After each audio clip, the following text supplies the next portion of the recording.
என் தம்பி சொல்றாரு, எங்க நான் இந்தியத்திலிருந்து தமிழை பார்க்கிறேன், என்னன்னு தமிழகத்திலிருந்து தேசியத்தை பார்க்கிறார். நான் இன்னொன்னு சொல்றேன், நான் என் தம்பிக்கு சொல்றேன், நான் முதல்ல எங்க அம்மாவுக்கு மகனா இருக்கேன், அப்புறம் அத்தைக்கு மருமகனா இருக்கேன். தாய்மொழியை மறந்த இனம் சுடுகாட்டில் இறந்த பிணம்.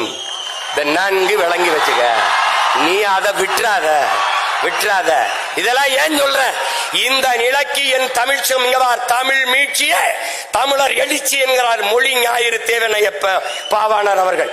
தமிழ் மீட்சியுற வேண்டும், தமிழர்கள் எழுச்சியுற வேண்டும் என்றால் தமிழ் சாகக்கூடாது. இந்த பார், இங்க பார், உனக்கு ஒன்று தெரிஞ்சுக்க. தாய்மொழியை பாதுகாத்த இனங்கள் கடுகாது இருந்தாலும் மலையளவு உயர்ந்து வாழும். தாய்மொழி அழிய கொடுத்த இனங்கள் மலையளவு இருந்தாலும் கடுகளவு சிரித்து வீழும். இதை நன்கு விளங்க. உனக்கு ஒரு திமிர். நீங்க பார், நீ கன்னடனா, நீ மராட்டியனா, நீ மலையாளியா, நீ தெலுங்கனா, நீ பீகாரியா, நீ குஜராத்தியா, நீ யாராவும் இரு, ஆனால் நான் மராட்டியன் என்ற திமிரோடு, அந்த திமிரோடு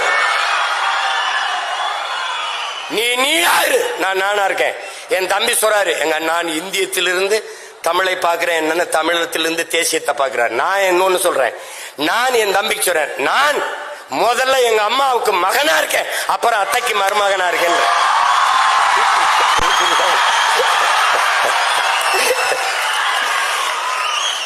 இந்த தேசம் நல்லா இருக்கணும்னா, இந்த நாடு நல்லா இருக்கணும்னா என் வீடு நல்லா இருக்கணும்.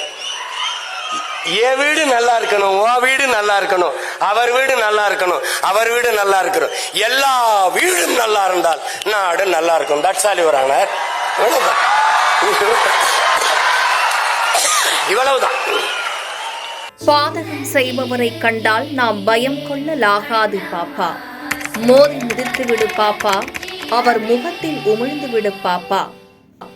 அண்மை செய்திகளை உடனுக்குடன் தெரிந்து கொள்ள இணைந்திருங்கள் எம் நாடு தொலைக்காட்சியுடன்.